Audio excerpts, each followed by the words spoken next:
자부 예배에 나오신 모든 성도님들을 진심으로 환영합니다. 우리 다시 일어나 찬양함으로 주님 앞으로 나아갑시다.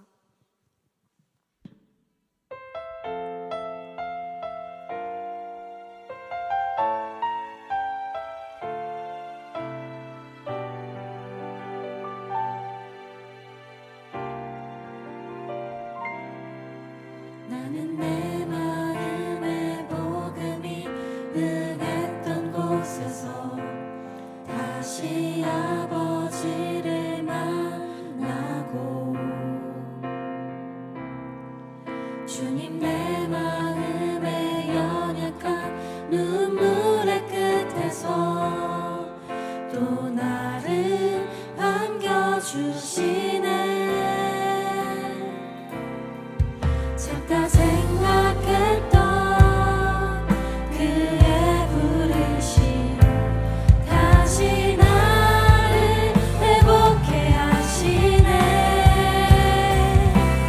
다시 일어나 주를 예배함이 내 모든 기쁨이 되리. 그의 기쁨 되어 삶의 모든 순간을 주께 다 내어드리리.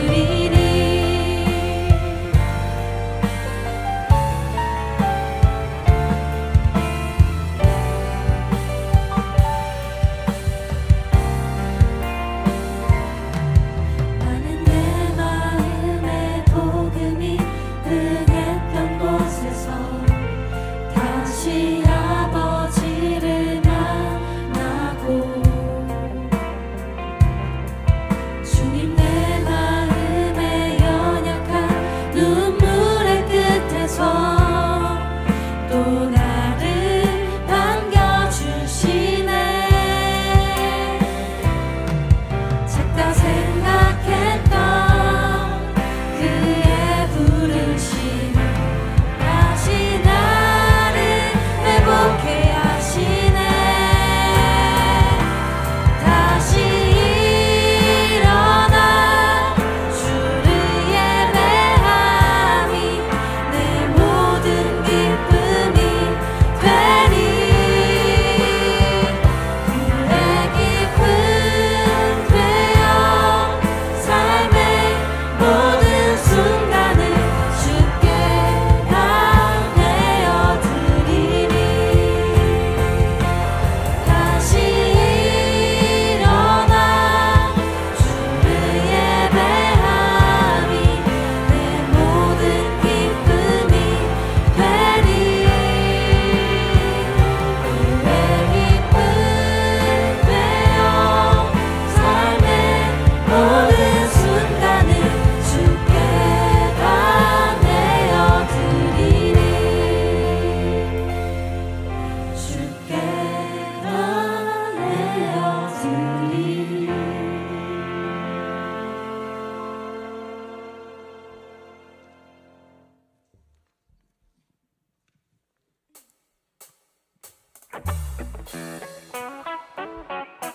우리 이 시간 신나게 박수 치면서 함께 찬양해 볼까요?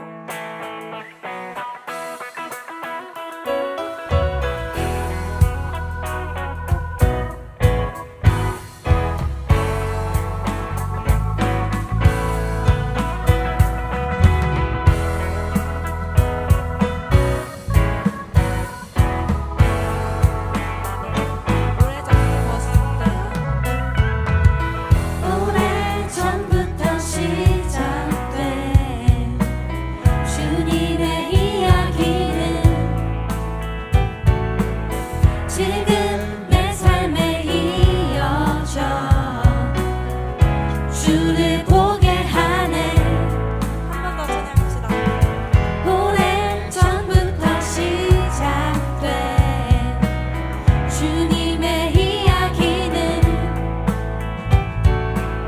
지금 내 삶에 이어져 주를 보게 하네. 나를 부르신 뜻대로 내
찬양하리 나를 부르신 뜻대로 내 삶을 이끄시네 주의 꿈이 나의 꿈이 되리라 아름다운 계획 이루시리라 크신 주가 작은 내 삶의 의미 되어주시네 주의 길이 나의 길이 되리라 전심으로 주만 나 높이리라 크신 주의 역사하심은 영원하시네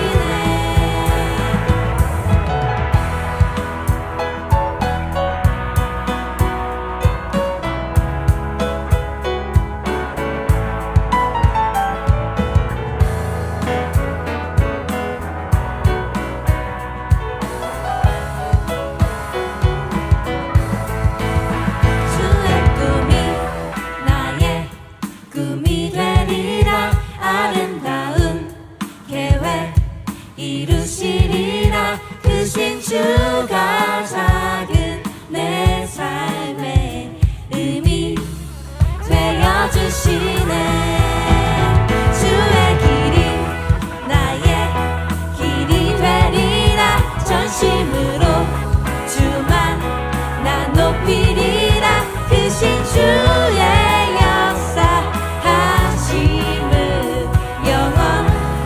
영원하시네 주의 꿈이 나의 꿈이 되리라 아름다운 계획 이루시리라 크신 주가 작은 내 삶의 의미 되어주시네 주의 길이 나의 길이 되리라 전심으로 주만 나 높이리라 크신 주의 역사하심은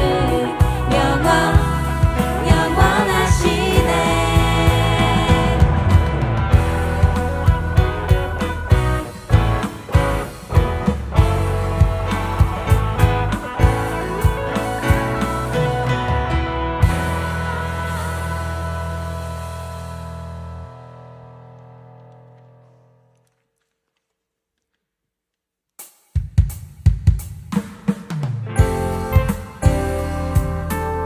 혹시 율동이 기억나신다면 율동과 함께 찬양하면 더욱 은혜로울 것 같습니다.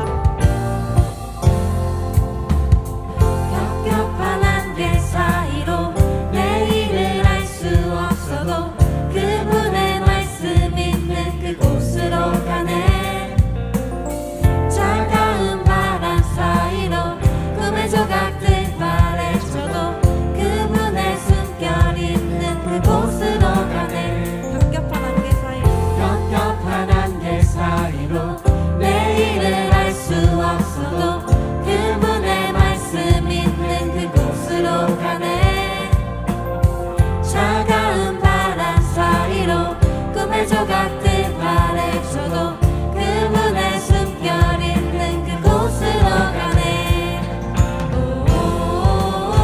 아름다운 주의 나라 전심으로 구하고 바랄 때 우리 앞에 펼쳐지네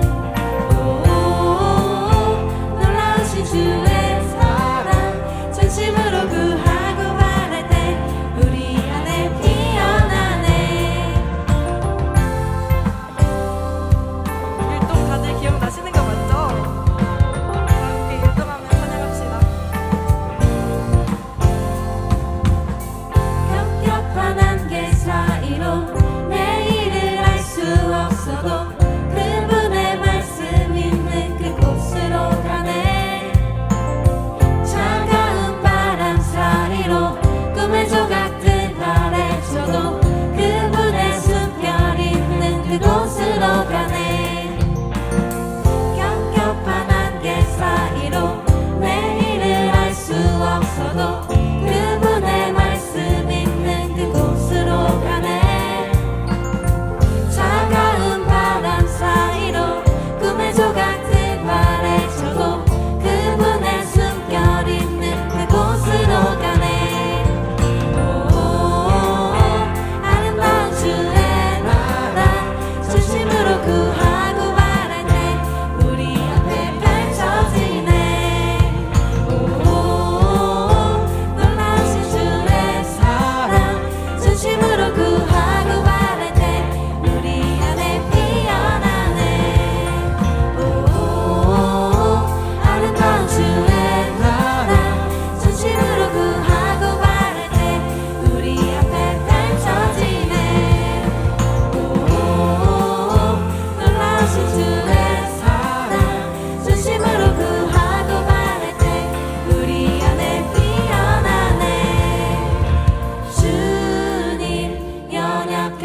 보여드립시다.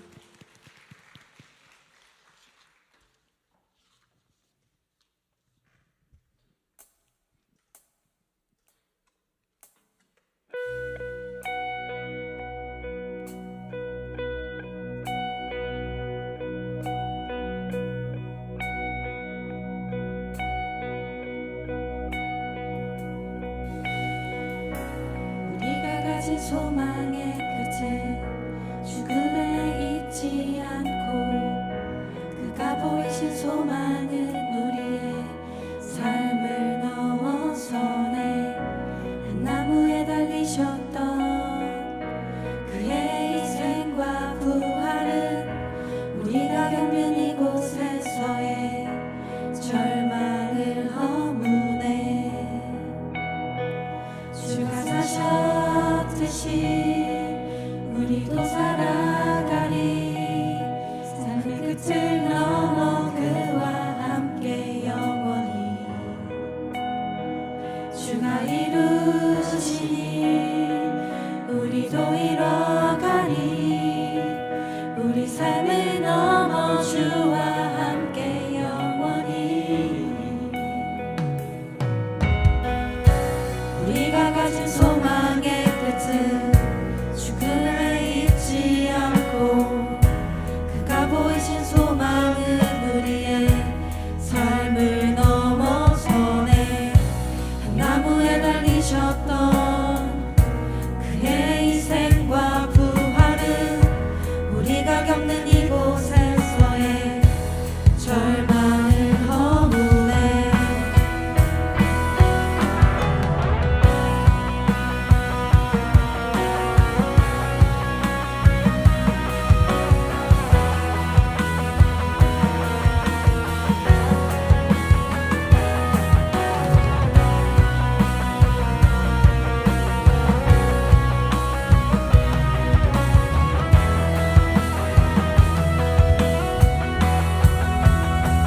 주가 사셨듯이 우리도 살아가리. 삶의 끝을 넘어 그와 함께 영원히. 주가 이루시니 우리도 이뤄가리. 우리 삶을 넘어 주와 함께 영원히. 우리의 기다림이 아니리. 지금 우리의 아픔과 절망은 당신의 사랑을 통해 소망과 희망으로. 주가 사셨듯이 우리도 살아가리. 삶의 끝을 넘어 그와 함께 영원히. 주가 이루시니 우리도 이뤄가리. 우리 삶을 넘어 주와 함께 영원히. 주가 사셨듯이 우리도 살아가리. 삶의 끝을 넘어 그와 함께 영원히. 주가 이루시니 우리도 이뤄가리. 우리 삶을 넘어 주와 함께 영원히.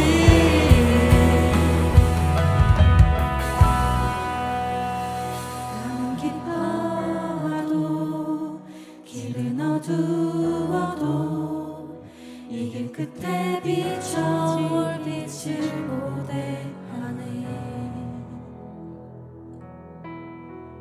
우리 이 시간 주님께서 주신 마음 붙들고 기도함으로 나아가겠습니다.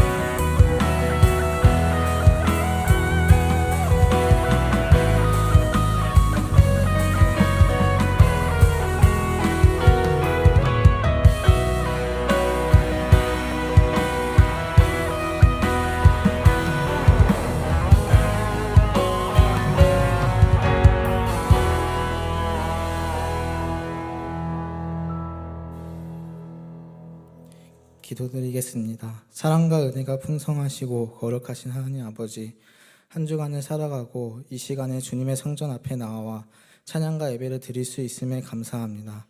이 시간 주님께 드리는 이 찬양과 예배를 기뻐 받아주시고 오직 주님만 영광 받는 시간이 되게 하소서.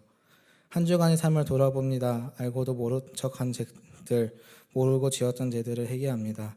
불쌍한 저희를 용서해 주시고 앞으로의 삶 속에서 주님의 자녀로서 빛과 소금의 역할을 잘 감당할 수 있도록 함께하여 주세요. 이 나라와 민족을 위해 기도합니다. 이 나라에 세워진 지도자들에게 주님께서 은혜와 지혜를 더하여 주사 이 나라를 이끌어갈 때에 주님께서 보기에 훌륭한 나라가 되게 하여 주시고, 또한 이 지도자들이 앞으로 정할 때에 주님의 은혜로 주님의 지혜로 정할 수 있도록 함께하여 주세요. 오늘은 가정의 달 두 번째 주일인 어버이 주일입니다. 우리를 낳아주시고 길러주신 부모님께 감사하고 또 주님께서 말씀하신 부모를 공경하라 하신 계명을 마음에 품고 살아갈 수 있도록 함께하여 주세요. 청년부를 위해 기도합니다. 청년부를 이끌어 가시는 장인영 목사님께 주님께서 지혜와 능력을 더하여 주셔서 청년부를 이끌어 가실 때에 주님의 능력을 이끌어 가셔서 주님이 보시기에 기뻐하시는 청년부 공동체가 될 수 있도록 함께하여 주시고, 또한 세워진 간 목자들과 헬퍼 임원들에게도 똑같은 능력과 지혜를 더하여 주셔서 장인영 목사님과 함께 잘 이끌어 갈 수 있도록 함께하여 주세요. 예배를 위하여 기도합니다. 말씀을 전해주시는 이풍희 담임 목사님께 성령님의 능력을 더하여 주셔서 말씀이 선포될 때 우리의 마음과 귀가 열려 주님의 뜻을 깨닫게 하여 주시고, 그 뜻을 품고 한 손에 복음과 한 손에 사랑을 들고 세상에서 주님의 말씀을 선포하는 저와 여기 있는 모든 성도인들 될 수 있도록 은혜를 부어주소서. 예배를 위하여 준비하는 많은 손길들이 있습니다. 방송팀, 찬양팀, 중보기도팀 등등 보이면서 보이지 않는 자리에서 섬길 때 주님께서 건강과 가정을 붙들어 주셔서 섬김의 자리를 지켜주시고 착하고 충성된 종아라는 칭찬받는 봉사자들이 될 수 있도록 주님께서 함께하여 주시옵소서. 예배 후에 있을 목장 모임에서까지 주님이 함께하실 것을 믿으며 이 모든 말씀 우리를 사랑하사 죽기까지 하셨고 그리고 세상 끝날까지 함께하겠다고 말씀하신 예수님의 이름으로 기도합니다. 아멘.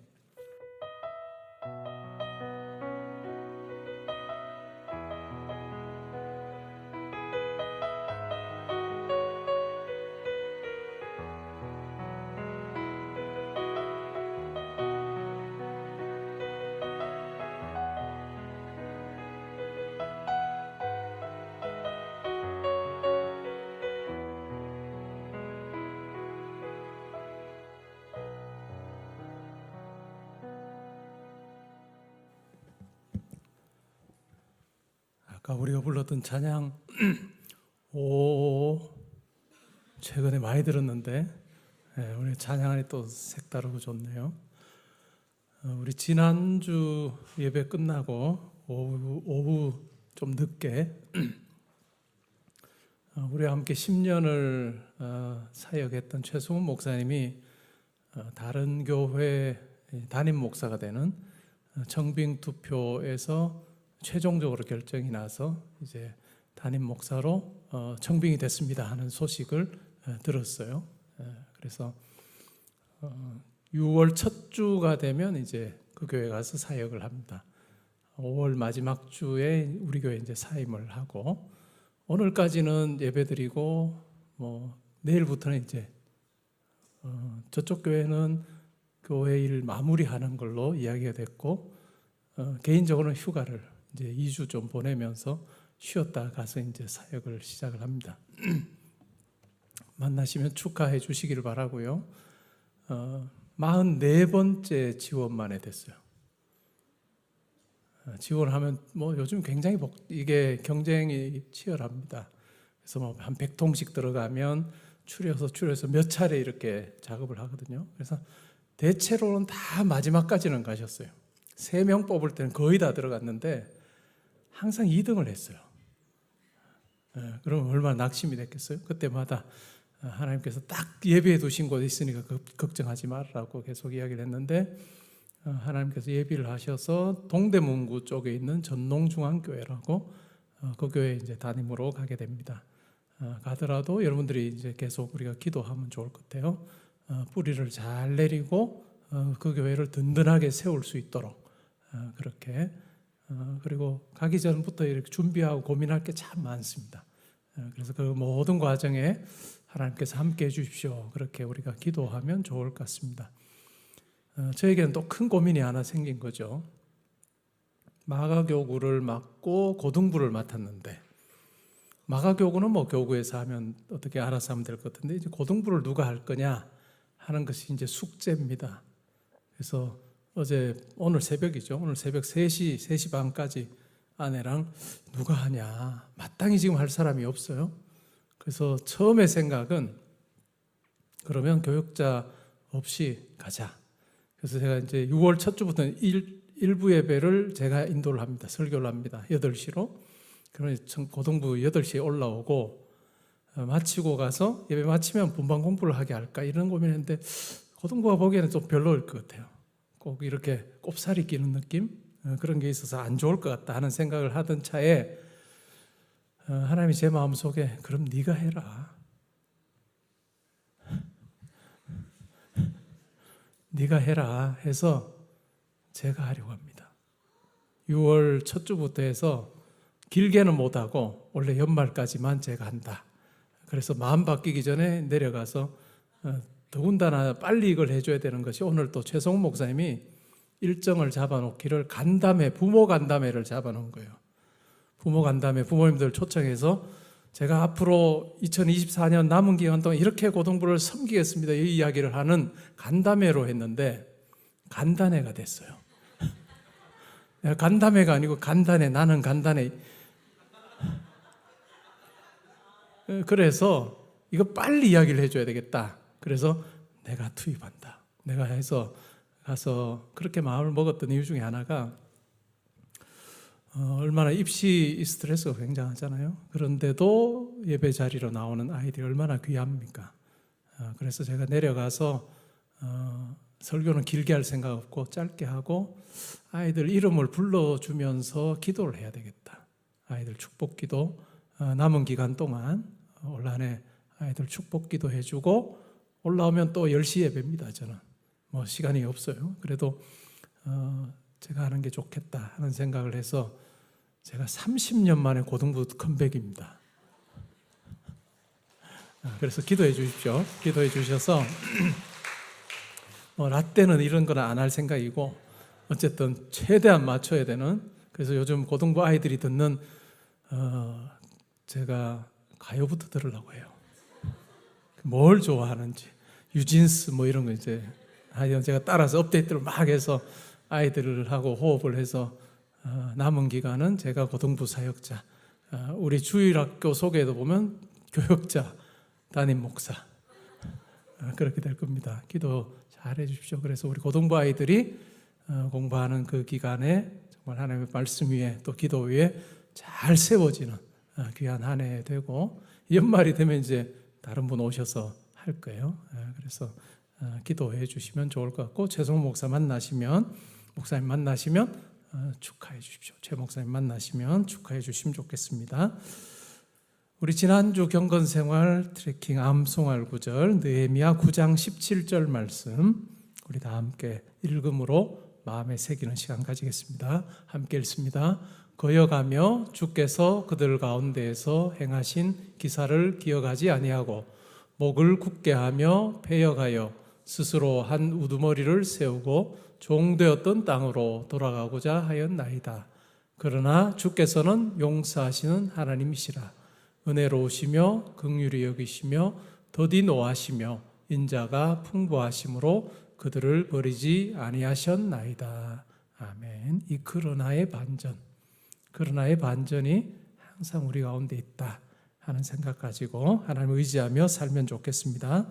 오늘 우리가 함께 상고할 하나님 말씀은 마태복음 22장 34절부터 46절까지 말씀입니다.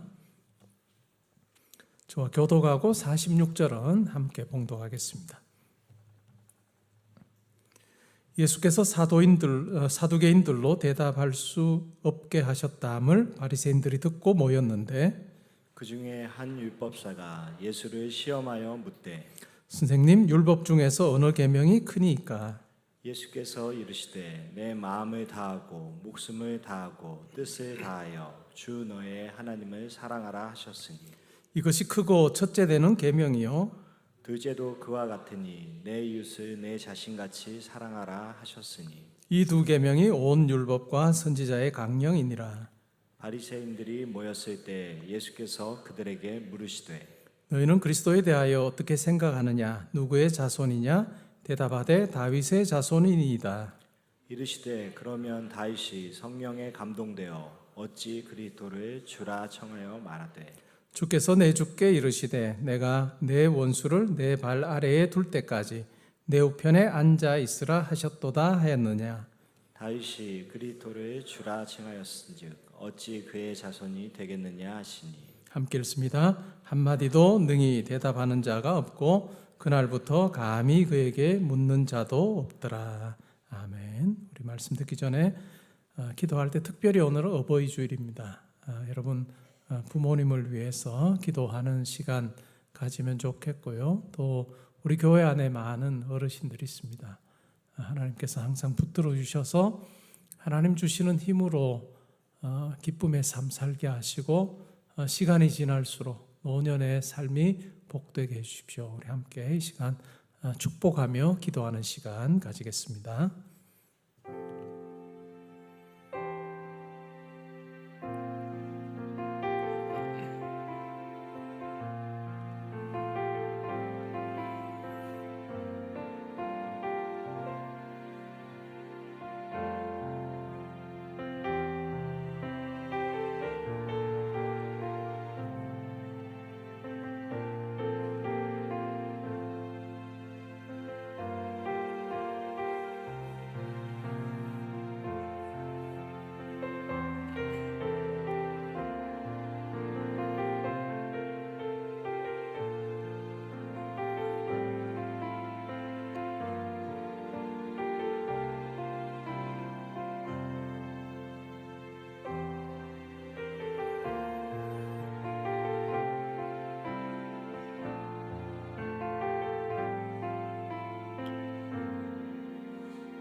하나님, 저희가 부모님을 통해 이 세상에 태어났음을 항상 기억하기 원합니다.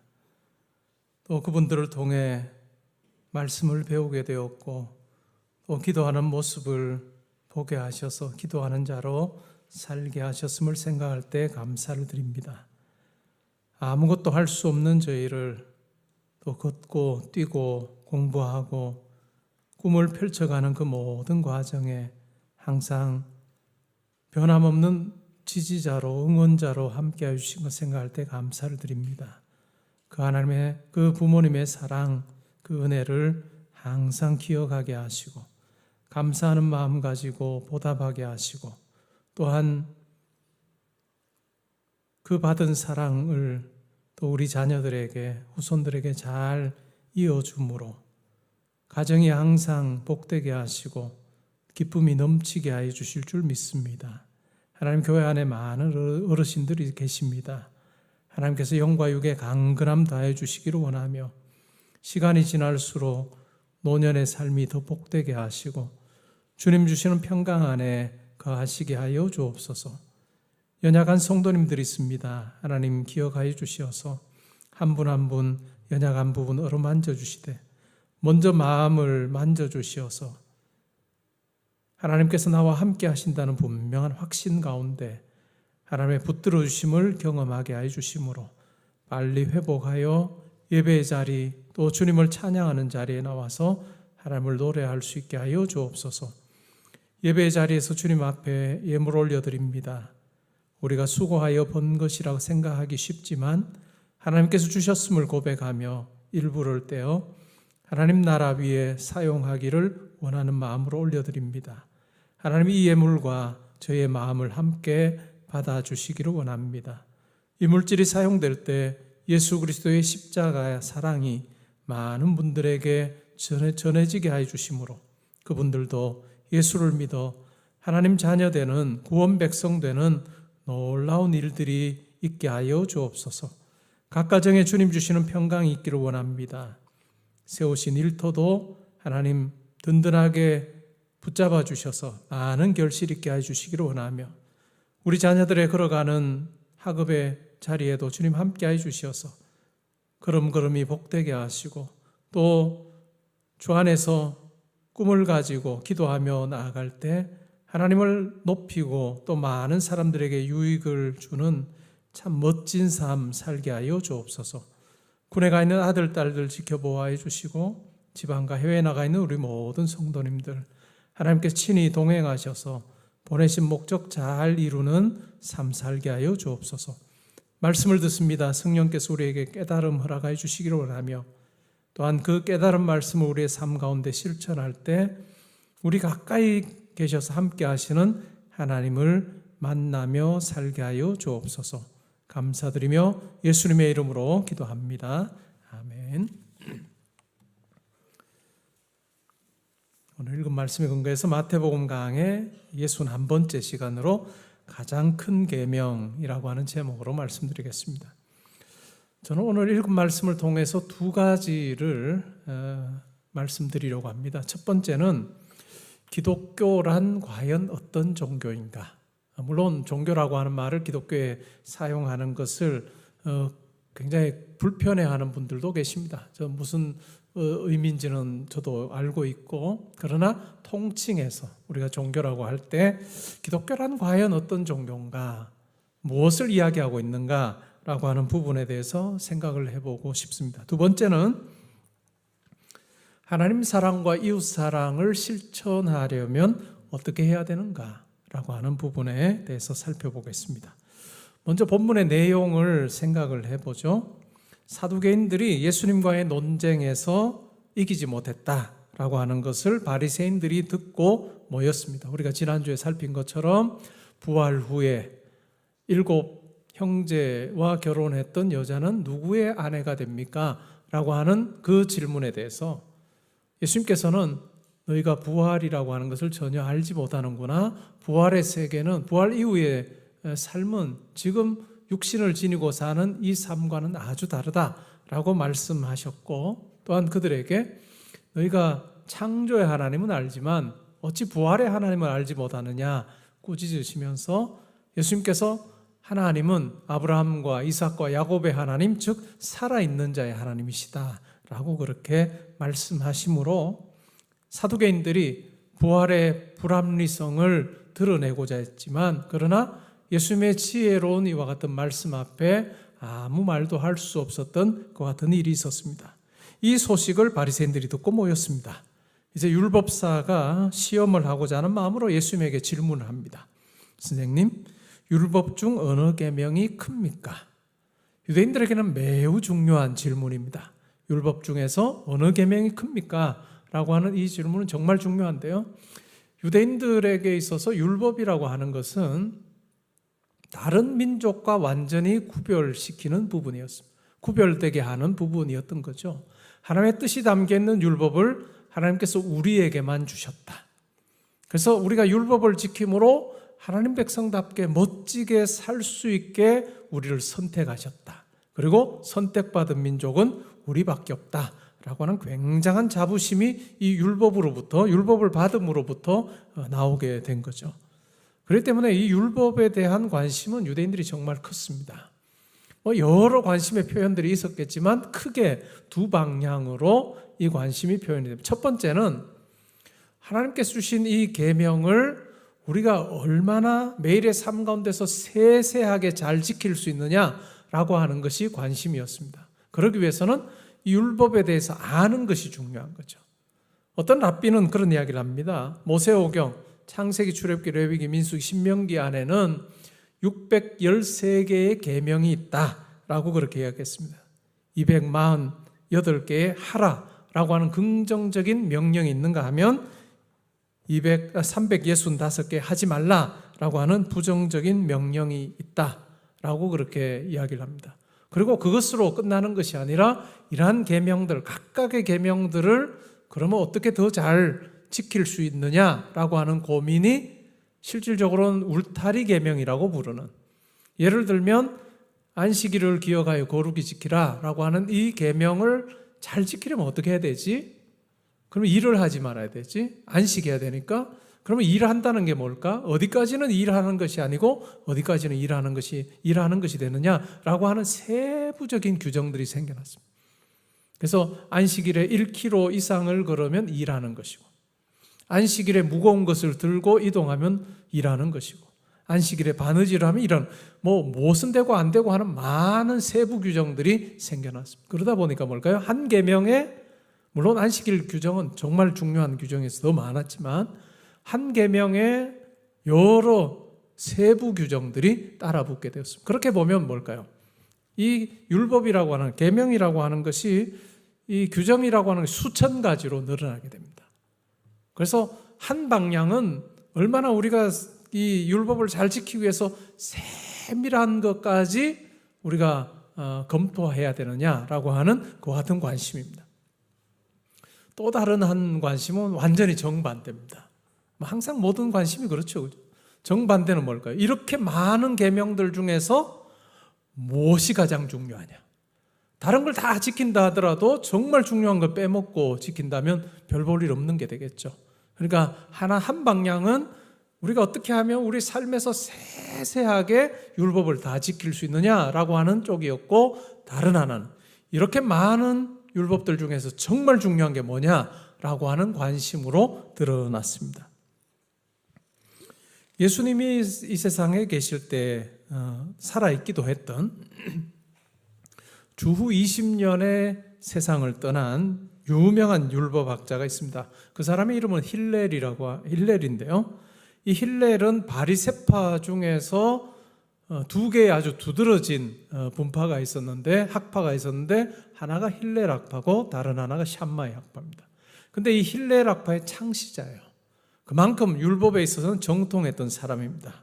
이 힐렐에게 유대교로 개종한 어떤 사람이 이런 질문을 합니다. 내가 한 다리로 서 있는 동안에 율법을 모두 가르쳐 주십시오. 여러분, 한 다리로 얼마나 오래 서 있을 수 있을까요? 한 다리로 이렇게 한 다리로 1시간 서 있을 수 있을까요? 1시간 서 있기 어렵겠죠. 오래 서 있기 힘들어요. 그런데 한 다리로 내가 서 있는 동안에 율법을 모두 가르쳐 주십시오라고 하는 이 말은 다른 말로 어떤 의미일까요? 율법이 많은데 그 중에서 제일 중요한 핵심적인 부분을 나에게 이야기해 주시오라고 하는 요구 아니겠어요? 그래서 힐렐이 이렇게 답했습니다. 당신이 싫어하는 일을 이웃에게 시키지 마시오. 이것이 율법이고 나머지는 이것에 대한 해석에 불과하오. 힐렐이 말하는 가장 중요한, 율법의 가장 중요한 정신이 뭐라는 거죠? 당신이 싫어하는 것을 이웃에게 시키지 말아라 라고 하는 것으로 답을 했습니다. 율법사, 오늘 본문에 등장하는 율법사의 경우에도 예수님에게 유사한 질문을 합니다. 가장 큰 계명이 무엇입니까? 라고 그렇게 물었을 때 예수님께서는 신명기 6장 5절 말씀으로 답하십니다. 내용은 이렇습니다. 내 마음을 다하고 목숨을 다하고 뜻을 다하여 주 너의 하나님을 사랑하라. 쉐마 이스라엘로 시작, 들으라 이스라엘이라고 하는 문장, 표현으로 시작하는 이 신명기 6장 5절의 말씀을 가지고 답하십니다. 첫 번째 계명이 뭐냐? 바로 하나님 사랑하는 거다. 어떻게 사랑하는 거예요? 마음을 다하고 목숨을 다하고 뜻을 다하여 하나님 사랑하는 거다라고 그렇게 말씀해 줍니다. 그리고 바로 이어서 두 번째 계명에 대해서 말씀합니다. 두 번째 계명은 레위기 19장 18절의 말씀인데, 내 이웃을 내 자신같이 사랑하라 라고 하는 말씀이다. 그러니까 첫 번째는 하나님 사랑하는 거고 두 번째는 이웃 사랑하는 거다 라고 말씀하시면서 이것이 율법과 선지자, 다르게 말하면 구약 성경 전체를 요약하는 거다 라고 그렇게 말씀해 주십니다. 율법사가 물은 건 뭐였죠? 가장 큰 계명 하나 이야기해 주세요 라고 물었는데, 예수님께서는 가장 큰 계명 신명기 6장 5절에 나오는 내 마음을 다하고 목숨을 다하고 뜻을 다하여 너의 하나님을 사랑하라 라고 하는 것으로 그치지 않고 레위기 19장 18절 말씀으로 이웃사랑까지 덧붙여서 말씀해 주십니다. 왜 그러셨을까요? 한 계명을 물었는데 왜 두 가지 계명을 이야기하는 걸까요? 그것은 바로 보이지 않는 하나님을 사랑하는 것. 그것은 우리가 살면서 만나는 이웃을 사랑하는 것을 통해서 드러나야 된다라고 하는 것을 아주 분명하게 이야기해 주십니다. 네가 정말 보이지 않는 하나님을 정말 사랑하느냐? 마음을 다하고 목숨을 다하고 뜻을 다해서 정말 하나님을 사랑하느냐? 그렇다면 그것이 이웃을 향한 사랑으로 드러나야 된다. 이웃을 향한 사랑이 있을 때 보이지 않는 하나님의 사랑이 확증되는 거다라고 그렇게 말씀하시죠. 우리가 십자가를 보면 수직이 있고 수평적인 부분이 있습니다. 수직적인 부분을 하나님 사랑으로 우리가 생각을 한다면 이 수평적인 부분은 이웃 사랑입니다. 예수님께서는 바로 그 이야기를 지금 하고 계시는 거죠. 누가복음 10장에 보면 율법 교사가 나옵니다. 예수님에게 시험하여서 이렇게 물어요. 내가 무엇을 하여야 영생을 얻겠습니까? 예수님께서 묻습니다. 율법에서 뭐라고 말하더냐? 그러자 이 율법 교사가 말합니다. 하나님을 사랑하고 이웃을 사랑하라고 했습니다. 너의 대답이 옳구나. 그리고 거기서 끝나지 않아요. 너 100점이라고 끝나지 않고 이를 행하여라. 하나님 사랑과 이웃 사랑을 그러면 실천해라. 그러면 살게 될 거야. 살리라 라고 말합니다. 율법교사가 묻습니다. 내 이웃이 누굽니까? 우리가 잘 아는 유명한 사마리아인의 비유가 등장합니다. 한 사람이 예루살렘에서 여리고로 내려가는 길에 강도를 만납니다. 자기가 가진 거 다 빼앗겨요. 그리고 두들겨 맞습니다.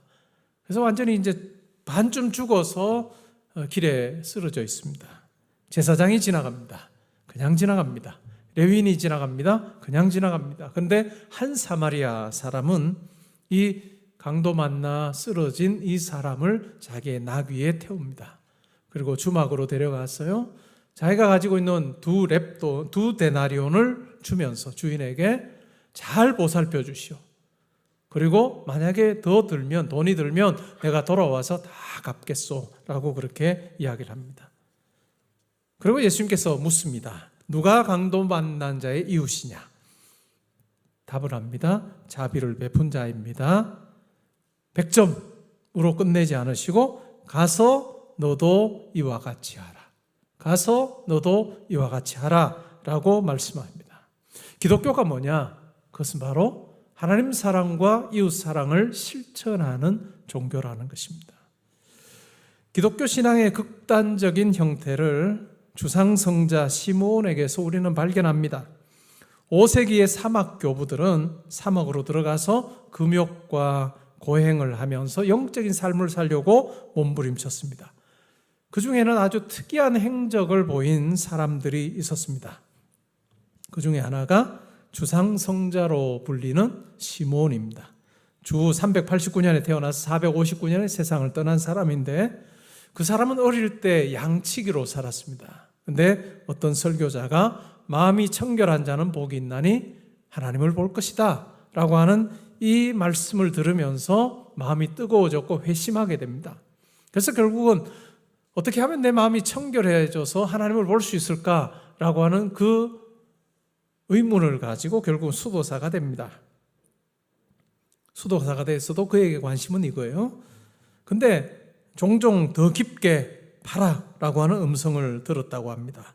그래서 결국 수도사로 살던 그 삶을 청산하고 수도사들을 떠나서 이제 혼자 영적 생활을 영위하게 됩니다. 시몬의 수행이 많은 사람들에게 이제 알려지게 됩니다. 그러자 많은 사람들이 와서 시몬에게 기도 좀 해주시오 부탁을 하기 시작합니다. 결국 자기가 수행하는데 이 많은 사람들이 방해가 되는 거예요. 그래서 그가 취했던 해결책은 기둥을 쌓고 1m 80cm 높이의 기둥을 쌓고 그 위에 올라가서 수행하는 것이었습니다. 그래서 사람들이 계속 찾아와요. 그는 기둥 위에서 37년을 생활합니다.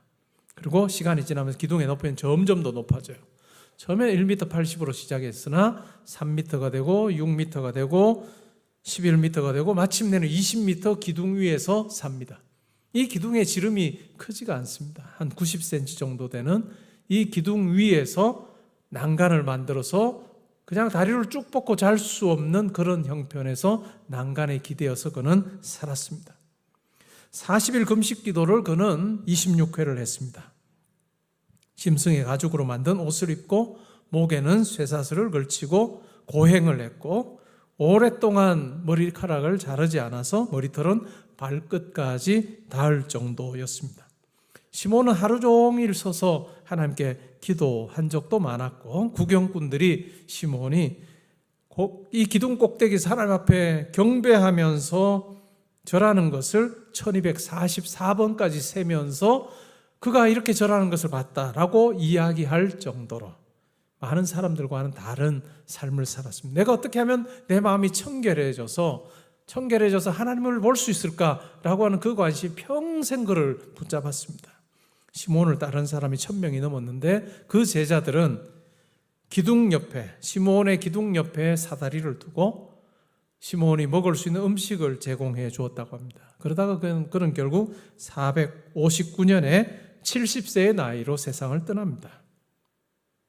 내가 어떻게 하면 하나님을 볼 수 있을까? 어떻게 하면 내가 마음이 청결한 자로 살 수 있을까라고 하는 하나님과의 수직적인 관계에서는 시몬의 경우에 아주 탁월한 그런 모습으로 살았습니다. 그러나 또 다른 한 면, 예수님께서 우리에게 가르쳐 주신 또 다른 한 면은 뭘까요? 이웃과의 사랑입니다.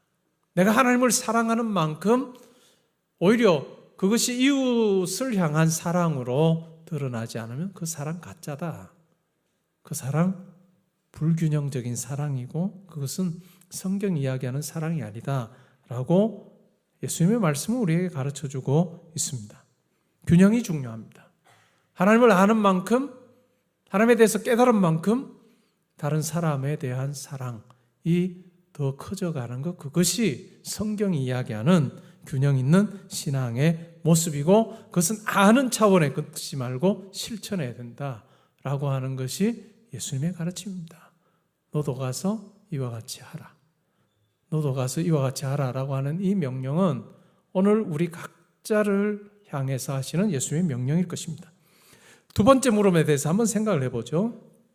그러면 어떻게 하면 하나님의 사랑과 이웃 사랑을 실천할 수 있을까?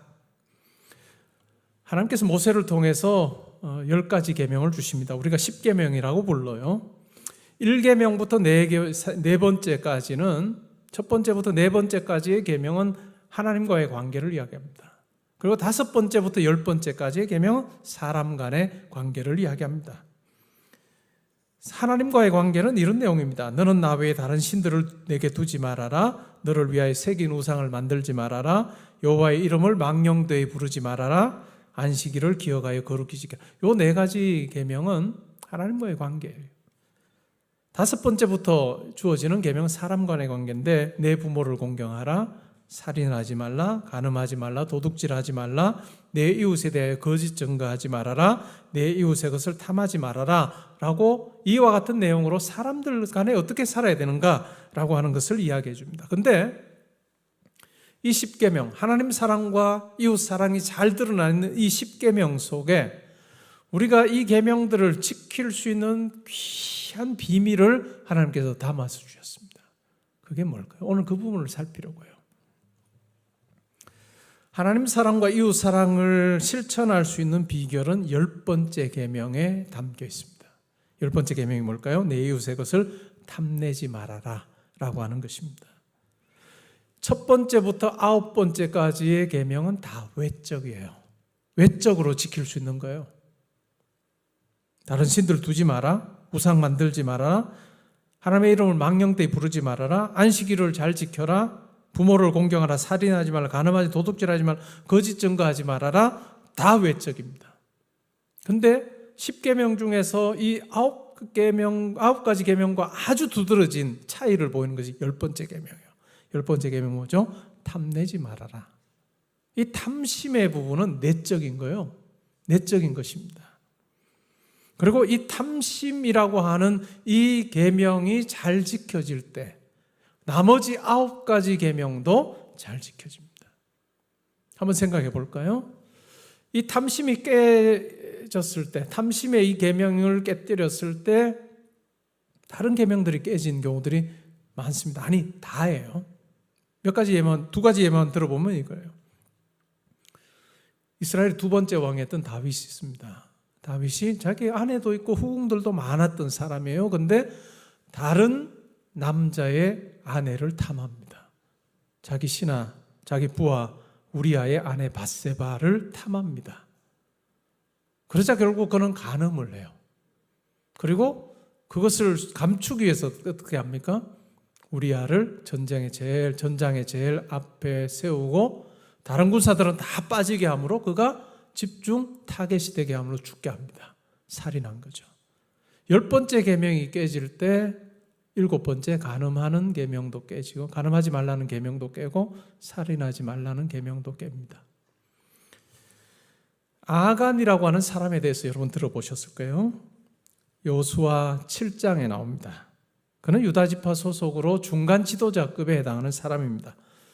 하나님께서 이스라엘 백성들이 여리고성을 함락할 때 하나님께서 이런 말씀을 하십니다. 여리고와의 전쟁에서 승리하면 그 성 가운데 있는 모든 것은 다 하나님께 바쳐질 것이니 너희들이 사사로이 손대지 말아라. 어느 것 하나라도 가지는 자는 고통을 당하게 될 거다라고 그렇게 말씀합니다. 이 말씀이 있었음에도 불구하고 경고가 있었음에도 불구하고 아간은 여리고성을 공략하던 중에 탐스러운 물건을 발견합니다. 신할산 외투 한 벌과 은 200세겔과 무게가 50세겔 되는 금덩이를 훔쳐서 자기 천막 아래에 감추어 뒀습니다. 하나님께서 다 알고 계십니다. 그리고 그것이 사실로 드러나죠. 그러자 그가 고백합니다. 내가 이것들을 보고 탐하여 훔쳤습니다. 내가 이것들을 보고 탐심이 생겨서 훔쳤습니다. 라고 그렇게 이야기합니다. 10번째 계명, 탐하지 말아라. 라고 하는 이 계명이 깨질 때 결국 도둑질하지 말라. 도둑질하지 말라. 라고 하는 8번째 계명이 깨집니다. 뿐만 아니라 하나님과 하나님의 말씀보다 금을 더 사랑하는 즉 첫 번째 계명을 깨뜨리는 그와 같은 일을 범했습니다. 탐심이라고 하는 것, 우리의 죄는 내면에 있습니다. 우리의 죄는 외적으로 뭔가를 어기는 그 차원보다도 더 심각한 것이 있다면 우리 내면 속에 있는 탐심이에요. 다르게 말하면 우리 내면 속에 있는 시기심입니다. 대부분 사람들이 가지는 잘못된 생각 중에 하나가 내가 더 많이 가지면 행복해질 거다라고 하는 거예요. 근데 이것보다 더 엄밀하게 표현을 해보면 내가 저 사람보다 더 많이 가지면 행복해질 거다. 항상 우리에겐 어떤 대상이 있습니다. 탐심을 가지게 될 때 반드시 대상이 있습니다. 시기심을 가지게 될 때 그냥 진공 상태에서 시기심이 막 피어나는 것이 아니라 분명한 대상이 있습니다. 이것이 참 우리가 조심해야 될 부분이죠. 오늘날은 이전 시대와 비교하면 참 풍요한 시대입니다. 모든 것이 풍요롭습니다. 근데 우리의 행복의 질은 결코 높아지지 않았습니다. 오히려 감사보다는 불평이 더 많아진 그런 시대를 살고 있습니다. 왜 그럴까요? 예수님의 말씀 속에 분명한 해답이 있습니다. 누가복음 12장 15절에 보면 예수님께서 이렇게 말씀합니다. 삼가 모든 탐심을 물리쳐라. 사람의 생명이 그 소유에 넉넉한 데 있지 않다라고 그렇게 말씀합니다. 제 형에게 잘 이야기해서 유산 좀 잘 나누게 해주십시오라고 그렇게 요청하는 사람에게 예수님께서 하신 말씀입니다. 삼가 모든 탐심을 물리쳐라. 사람의 생명이 그 소유에 넉넉한 데 있지 않다라고 말씀하고 계십니다. 더 가져서 우리 삶이 행복해질 수 있다면, 우리가 더 기뻐할 수 있다면 이 10번째 계명 우리 가운데 필요 없을 거예요. 근데 10번째 계명은 소유로 말미암아서 행복할 수 없는 이 땅을 사는 사람들에게 주신 아주 본질적인 계명이라 할 수 있습니다. 그러면 어떻게 하면 우리가 10번째 계명을 지킬 수 있을까요? 탐심을 막을 수 있을까요? 모든 것이 하나님께로부터 주어진다라고 하는 믿는 자의 분명한 고백이 있어야 됩니다. 내가 하나님 앞에서 어떤 존재냐라고 하는 부분에 대해서 흔들리지 말아야 됩니다. 내가 누군가의 가치, 누군가와의 비교에 의해서 내가 가치 매겨지는 존재가 아니다라고 하는 것을 확신해야 됩니다. 내가 저 친구와 비교할 때 내가 괜찮으면 행복하고 괜찮지 않으면 내가 불행함을 느끼는 비교에 의한 가치 매김이 아니라 하나님께서 여러분 한 사람 한 사람을 절대적인 가치를 부여해 주셨다라고 하는 것을 기억할 필요가 있습니다. 여러분을 하나님께서 자녀 삼으시기 위해서 자기의 모든 것을 내주시고 맞바꾸셨다 하는 그 확신이 여러분 가운데 있어야 돼요. 그럴 때 내 가치가 얼마나 큰지를 알게 될 때 시시하게 누군가의 비교에 의해서 내가 상대적인 어떤 가치를 가지게 되는 존재가 아니라 하나님 앞에 절대적인 가치를 지닌 존재다라고 하는 것을 알게 될 때 우리는 탐심으로부터 자유로워져요. 시기심으로부터 자유로워집니다. 세 가지 구체적인 방법에 대해서 한번 생각해 보죠. 첫 번째는 우리 마음을 잘 살피고 다스려야 됩니다. 스쳐 지나가는 생각도 살펴야 됩니다. 내가 누군가와 자꾸 비교함으로, 내가 그가 가진 어떤 것을 내가 탐함으로 내 행복과 불행이 그것에 의해서 좌우되는 것을 우리는 잘 살펴봐야 돼요. 그게 그냥 모든 사람들이 다 그렇게 살던데 라고 하는 것으로 그냥 쉽게 여기지 말고, 내가 시기심이나 탐심에 의해서 내가 흔들릴 때 그때 우리는 정신을 바짝 차려야 됩니다. 방금 말씀드린 것처럼 하나님이 나에게 절대 가치를 부여해 주셨다. 누군가에 의해서 내 가치가 더 커지거나 줄어들지 아니하는 예수 그리스도의 십자가의 그 사랑으로 나에게 허락하신 그 절대 가치, 그것을 우리는 기억할 필요가 있습니다. 오직 행복의 근원은 하나님 한 분이시다. 하나님께서는 나에게 가장 선한 것을 주시는 내 아버지시다라고 하는 이 흔들림 없는 그 고백이 우리 가운데 있습니다. 두 번째는 탐심으로부터 자유로울 수 있는 두 번째 방법은 주는 사람으로 사는 것입니다. 탐심이 추구하는 건 뭘까요? 더 가지려는 거예요. 내가 더 가져야 돼요. 근데 주님께서는 이러한 탐심에 젖어 살기 쉬운 우리에게 이렇게 말씀합니다. 주는 자가 받는 자보다 복되다. 우리가 이 말씀을 실천하는 것이 매우 중요합니다. 그리고 이것이 우리의 습관이 되도록 하는 것이 중요합니다. 신앙생활을 하면서 신앙이 깊어지면 하나님 앞에 여러분들이 가진 수입 중에 일부를 떼서 헌금 생활을 하기 시작합니다. 이 헌금 생활 또한 마찬가지입니다. 헌금을 드림 자체도 이와 같은 탐심으로부터 자유로워지는 방법이에요. 내가 일부를 하나님께 드림으로 하나님의 거룩한 일을 위해서 내가 사용하기를 원하는 그 마음으로 내가 가진 것의 일부를 떼어서 그 일을 위해서 드리는 그 일을 통해서 우리는 탐심으로부터 자유롭게 되는 그 습관을 우리 삶에서 몸에 배는 것을 우리는 경험하게 됩니다. 세 번째는 감사하는 마음을 주시길 기도하며 살아야 됩니다. 바울은 예수님을 만난 후에 그는 자족하는 삶을 살았어요.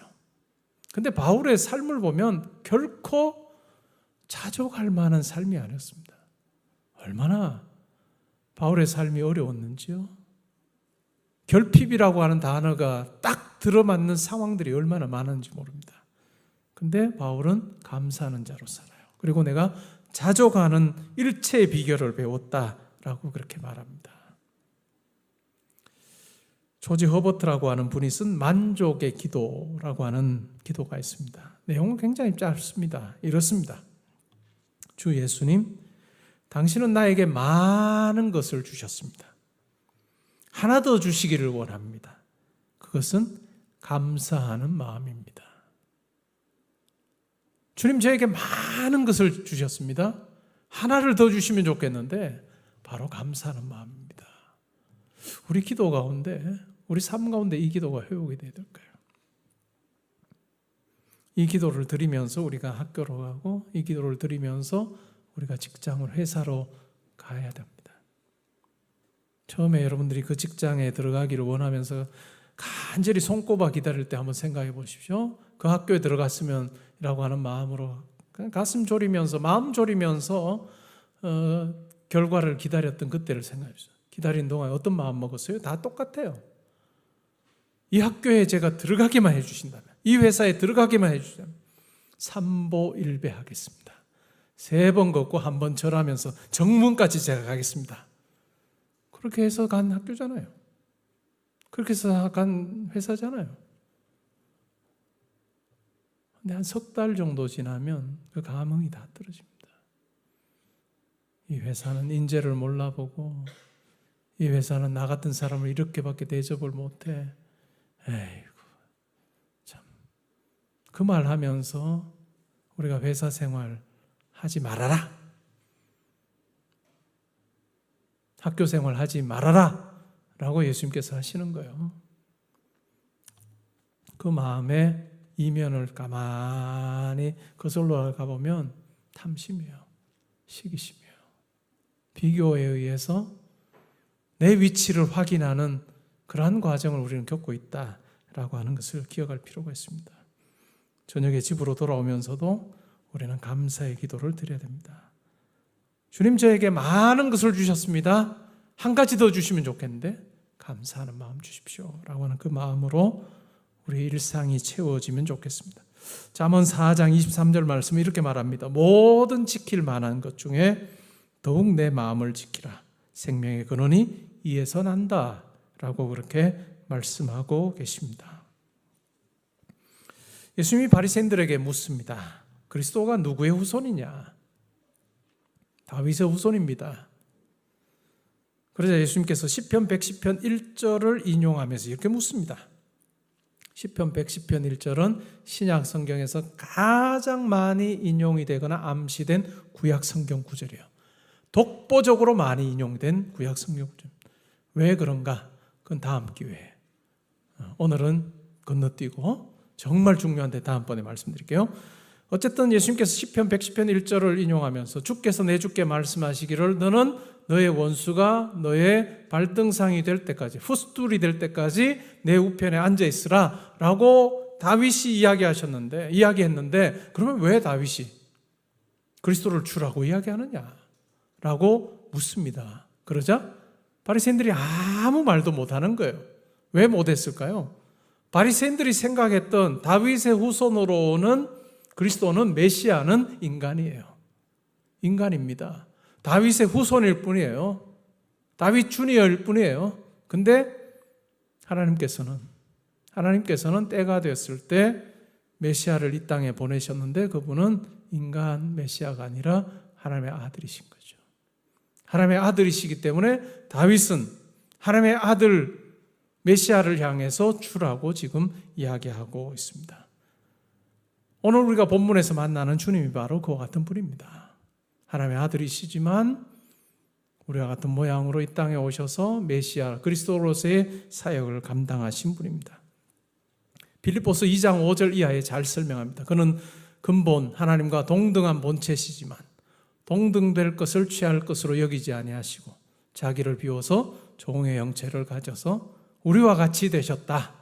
그리고 우리와 같이 되셔서 죽기까지 복종하셨다.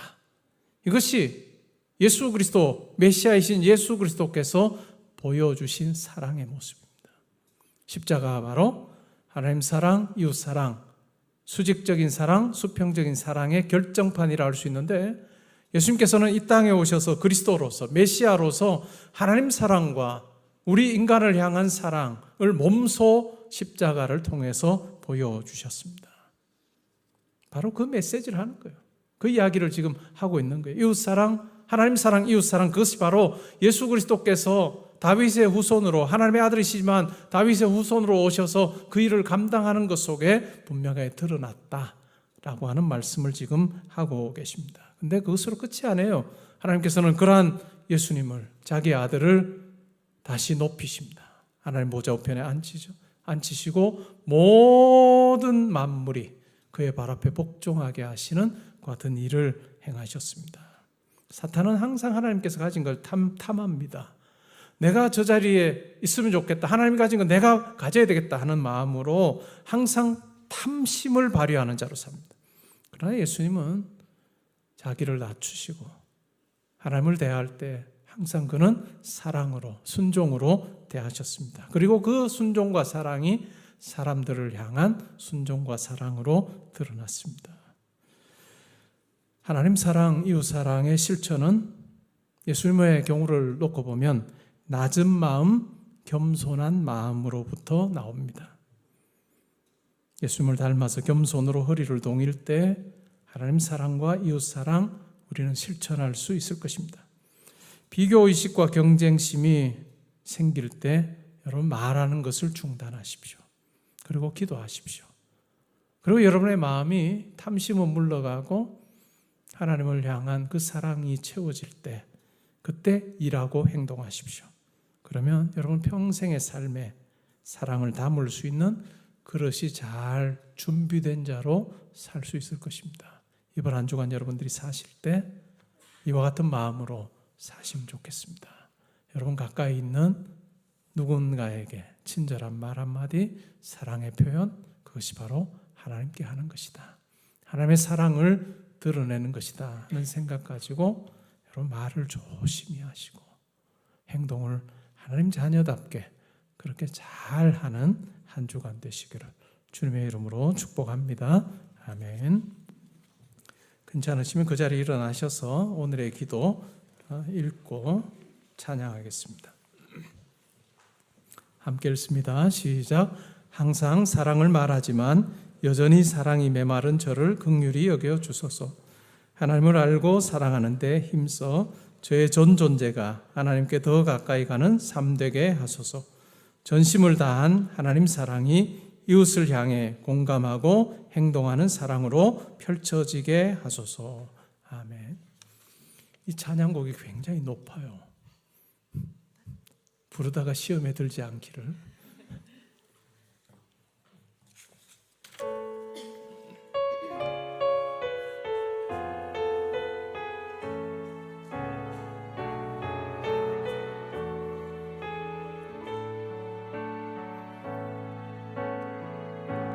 주 안에 우리 하나 모습은 달라도 예수님 한 분만 바라네. 사랑과 선행으로 서로를 격려해 따스함으로 보듬어 가리. 주님 우리 안에 함께 하시니 형제 자매의 기쁨과 슬픔 느끼네. 내 안에 있는 주님 모습 보네. 그분 기뻐하시네.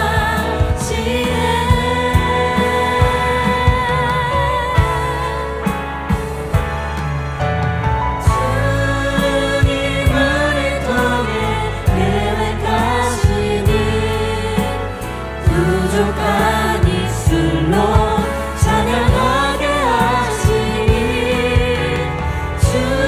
주님을 통해 계획하시니 너를 통해 하시니 기대해.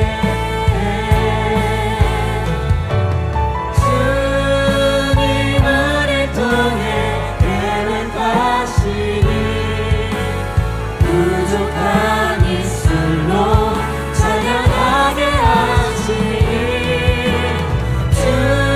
주님을 통해 계획하시니 너를 통해 하시니 기대해.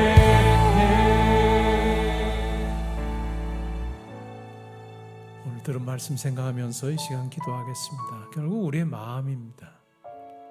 하나님 사랑, 이웃 사랑 실천할 수 있는 거 어디로부터 시작하느냐? 우리 마음에서부터.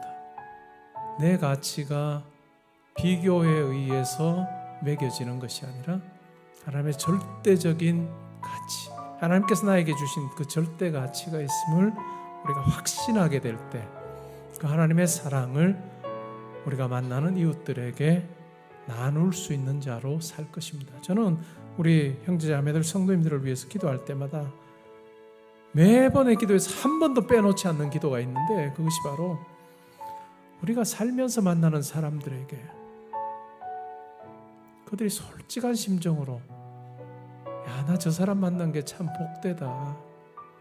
여러분과 저를 만난 것이 야, 복되다. 참 고맙다. 라고 하는 말 들으며 살면 좋겠어요. 그럴 때 우리가 하나님을 가리키는 손가락이 될까요? 그런 인생 살면 좋겠습니다. 우리 함께 한 주간의 삶을 놓고 우리 앞으로의 삶을 놓고 기도하는 시간 가지겠습니다. 우리 함께 기도하겠습니다.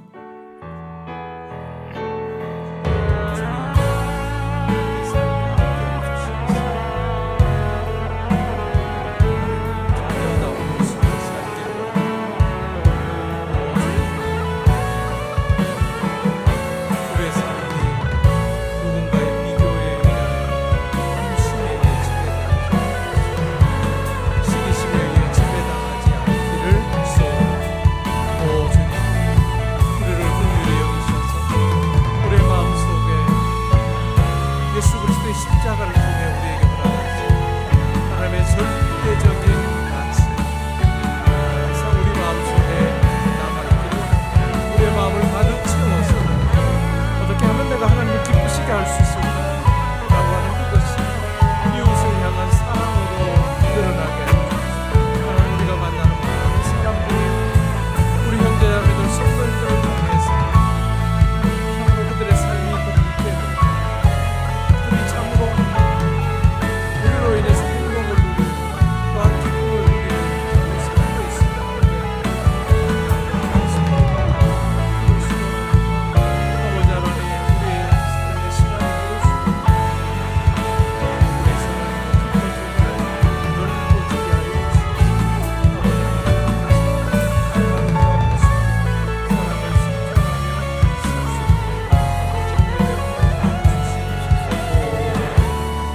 이번 한 주간에서 하나님께서 주님을 사랑하는 것을, 이웃을 사랑하는 것을 표현대로 귀한 한 주간에서 하나님, 우리 일상에서 하나님께서 받으신 거룩한 삶 제사를 아버지 역사하여 주시옵소서. 주여 은혜를 부어주소서. 우리 형제자매들 우리 성도들 하나님이 보실 때마다 얼굴을 담아시고 기뻐하시고 많은 미소로 그런 아름다운 삶을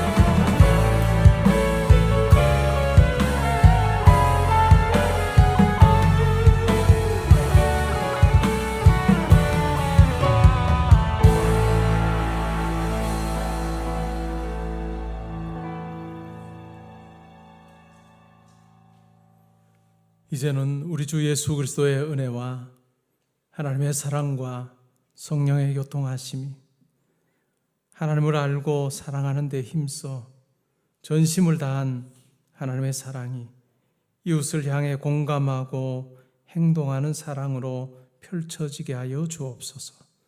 기도하고 다짐하는 주의 사랑하는 형제자매들과 성도님들과 가정과 학업과 일터와 교회와 이 나라와 민족과 이번 한 주간의 모든 계획과 만남 위에 지금부터 항상 함께 있어지이다.